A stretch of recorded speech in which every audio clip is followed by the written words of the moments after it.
Hi viewers, welcome back to my YouTube channel. Today's topic is conjunction and its types. आज की video में हम conjunction को पहले पढ़ेंगे, उसके बाद उसकी टाइप्स को देखेंगे। 3 टाइप्स होती हैं कंजंक्शंस की। पहली है coordinate conjunction, second one is subordinate conjunction and third one is correlative conjunction. अब पहले हम देख लेते हैं कि कंजंक्शन चीज़ क्या होती है। A conjunction is a word that joins parts of a sentence, phrase और अदर वर्ड्स टुगेदर। कंजंक्शन का क्या काम है? जंक्शन से पता लग रहा है कि ये इसका काम है कुछ ना कुछ जोड़ना। तो जब कोई वर्ड, ऐसा वर्ड जो किसी सेंटेंस को जोड़ता हो या किसी फ्रेज़ को जोड़ता हो या 2 वर्ड्स को जोड़ा हो, आप उसे कंजंक्शन कहेंगे। जैसे कि अगर मैं कहूँ सायरा एंड सना, अब ये 2 नाउन है और इनको मैं जोड़ रही हूँ एंड से, तो ये कंजंक्शन है। एंड एक कंजंक्शन है जो कि 2 नाउन्स को जोड़ रही है। Conjunctions are use as single words or in pair. अब कंजंक्शन जो होती है वो सिंगल भी यूज़ हो सकती है और हम उसे पेयर में भी यूज़ कर सकते हैं। कुछ होती हैं जिनको हमें पेयर में ही यूज़ करना होता है और कुछ ऐसी होती हैं जिन्हें हम सिंगुलर ही यूज़ करते हैं, यानी सिंगल ही यूज़ करते हैं। जैसे एंड है, बट और, ये हम सिंगल यूज़ करते हैं। लेकिन अब नीदर नॉर है, इनको हम एक सेंटेंस में यूज़ करेंगे, लेकिन दोनों को मतलब कि एक ही सेंटेंस में यूज़ करेंगे। ईदर और है, इसको भी एक ही सेंटेंस में यूज़ करेंगे। इनको हम पेयर में ही यूज़ करते हैं। अब देखते हैं टाइप्स ऑफ कंजंक्शंस को। सबसे पहले है कोऑर्डिनेटिंग कंजंक्शंस। इनका क्या काम होता है? Are single words that join similar words or phrases or elements, यानी कि कोई भी 2 जो चीज़ें हों उनको ये जोड़ते हैं। 2 वर्ड्स हो सकते हैं, 2 फ्रेजेस हो सकते हैं। अब दोनों तरफ चीज़ें सेम होनी चाहिए, यानी दोनों तरफ नाउन ही हो। जिस तरह मैंने कहा सायरा एंड सना, सायरा भी नाउन है, सना भी नाउन है, तो दरमियान में एंड आ गया। इस एंड को हम कहेंगे कोऑर्डिनेटिंग कंजंक्शन। इसके बाद है सब ऑर्डिनेटिंग conjunction. A subordinating conjunction is a word or phrase that links a dependent clause to an independent clause. इसमें क्या होता है कि एक क्लॉज जो होता है हमारे पास वो डिपेंडेंट होता है और दूसरा क्लॉज इंडिपेंडेंट होता है। अब जो इंडिपेंडेंट है और जो डिपेंडेंट है, इनको जोड़ने के लिए जो हम कंजंक्शन यूज़ करते हैं वो सब ऑर्डिनेटिंग कंजंक्शन होती है। This word or phrase indicates that a clause has informative value to add to the sentence main idea. इससे हमें ये पता लगता है कि जो डिपेंडेंट क्लॉज है वो डिपेंड कर रहा है इंडिपेंडेंट पे, या हम कह सकते हैं कि इंडिपेंडेंट के बगैर मतलब इन दोनों के बगैर ना बात मुकम्मल नहीं होगी। Third one is correlative conjunction. Correlative conjunction are pair of words that show the relationship between 2 grammatical equal elements. Correlative से भी पता लग रहा है कि इनको हम ज़्यादातर पेयर में यूज़ करते हैं और इनका काम क्या है? ग्रामेटिकल इक्वल एलिमेंट्स को हम देखते हैं, यानी कि इनके दोनों तरफ ना इक्वल बात होनी चाहिए। इक्वल से मुराद ये है कि दोनों तरफ नाउन है तो नाउन ही हो, दोनों तरफ वर्ब है तो वर्ब ही हो, या एडजेक्टिव है, कोई भी चीज़ है, दोनों तरफ सिमिलर चीज़ होनी चाहिए। नेक्स्ट है कोऑर्डिनेटिंग कंजंक्शन।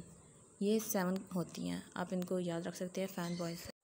जो वर्ड है फैन बॉयज़, इसके थ्रू आप याद रख सकते हैं इन 7 कंजंक्शंस को। Coordinating conjunction never come at the beginning of the sentence. और ये बात याद रखिएगा कि ये जो कंजंक्शन होती है कभी भी सेंटेंस के स्टार्ट में यूज़ नहीं होती हैं। और फैन वॉइस की ये जो वर्ड है, इसको कैसे है? एफ से फॉर, ए से एंड, एन से नॉर, बी से बट, ओ से और, वाई से येट और एस से बनता है सो। यानी ये 7 कंजंक्शन है जिनका हम कोऑर्डिनेटिंग कंजंक्शन कहते हैं। For example, I like pizza but I don't like pasta, यानी कि मुझे पिज़्ज़ा तो पसंद है लेकिन मुझे पास्ता नहीं पसंद।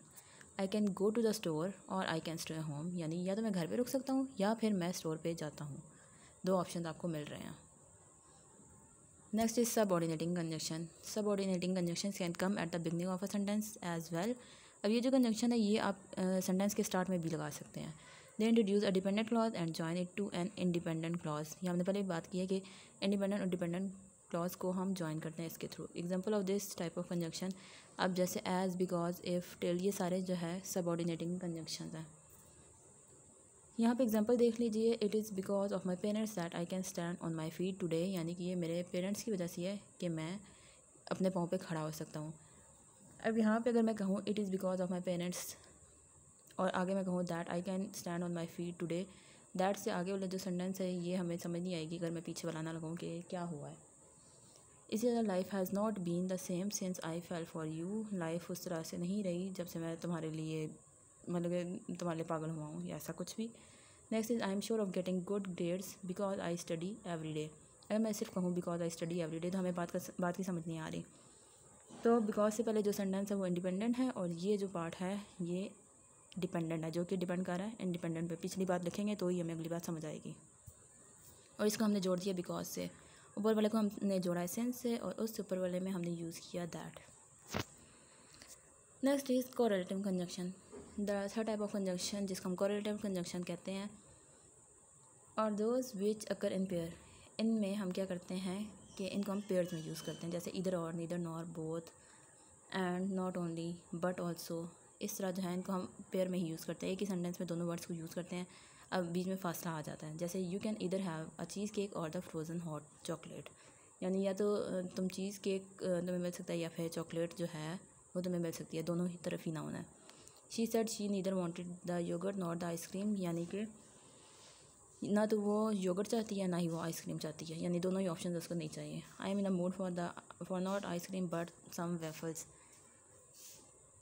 यानी कि मैं ना तो आइसक्रीम के मूड में हूँ, आई am in the mood for not ice cream के मूड में भी नहीं हूँ, बट सम वेफल्स, लेकिन वेफल्स के मूड में हूँ, मतलब वो चल जाएंगे।